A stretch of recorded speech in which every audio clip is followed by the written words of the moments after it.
Hey everyone, Drew here, and welcome to something a little bit different. Today, I'm actually going to be reviewing WinWing's Ursa Minor, a very budget-friendly entry-level joystick that I think most people will find very compelling.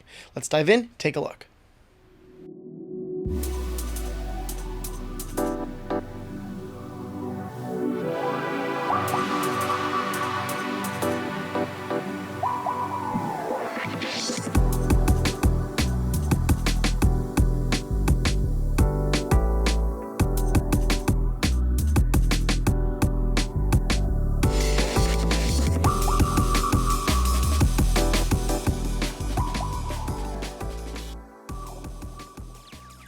So the T1600 has been my primary flight stick for a number of years. In fact, my entire main setup has been all the entry-level Thrustmaster gear, from the throttle to the pedals, and they've served me very well for that time. But the stick in particular was starting to show its age, particularly with the gimbal and its lack of inputs. Great for entry-level, not so much for what I'm trying to do now. And after hunting around, I decided on the WinWing Ursa Minor, particularly because of its value proposition and feature set. Let's start talking about the features.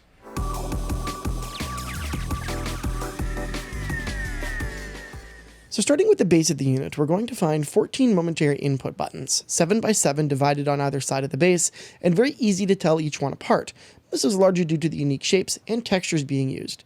It's very handy when you're trying to blindly reach for a button and not having to fumble for it, something that happened quite often using my old T1600M. So a huge shout out to WinWing for having that upgrade. Going around to the front, we're going to find a fader input. This guy is generally going to be used for your throttle, and at 38 millimeters long, I feel like it has a decent length of travel, so you're not going to be lacking in precision there. Going up to the stick itself, we'll note that it actually has a twist axis, or Z input, used for yaw or rudders, as well as the remainder of our buttons. The buttons include 4 5-way hats, 4 momentary buttons, a mini analog stick, a 2-stage trigger, and a 2-way rapid fire trigger. This gives us 27 raw inputs, which is a ton of inputs on this stick, plus the 14 on the base. Not to mention, the mini stick itself can also be set as an additional 5-way hat, giving you even more control inputs.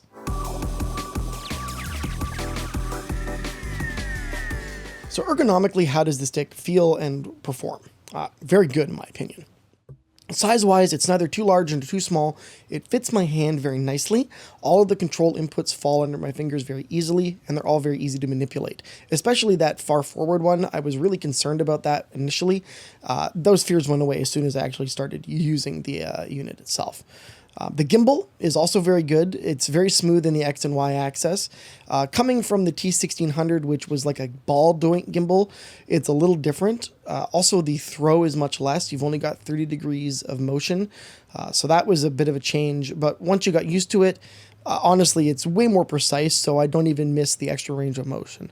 I do wish that I had a little more range of motion in this level of precision, because I feel like it would be even smoother, but really that's really more of a personal thing more than anything else. So overall, I'm quite happy with it.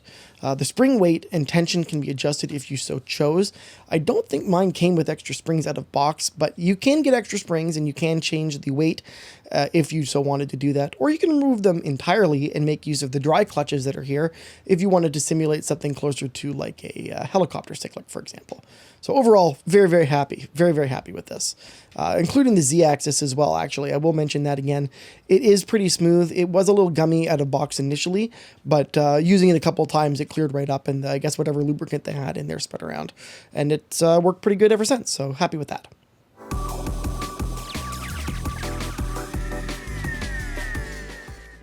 The control software is the last item on our agenda today, and it's probably the weakest item in the whole setup, in my opinion. Not to say that it's bad, it's incredibly functional, and WinWing is actually always upgrading it. Like, there's constantly updates to the software to try and improve functionality and compatibility with other softwares.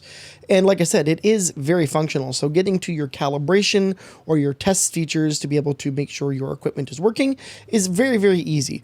The part where it lacks is the actual like manipulation for custom profiles and stuff like that. There isn't a lot of documentation, so that makes it a little bit more difficult. But in terms of the actual usability of the software, that's a 10 out of 10.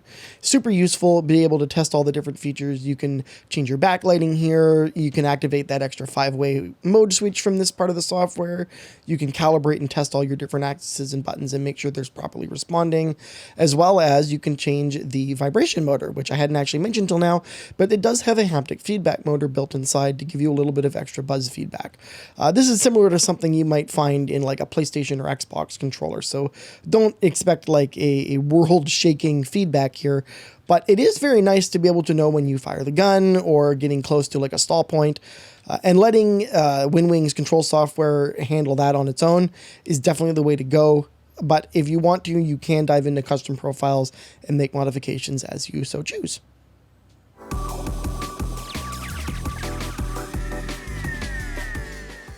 Overall, I'm actually super impressed with the WinWing Ursa Minor.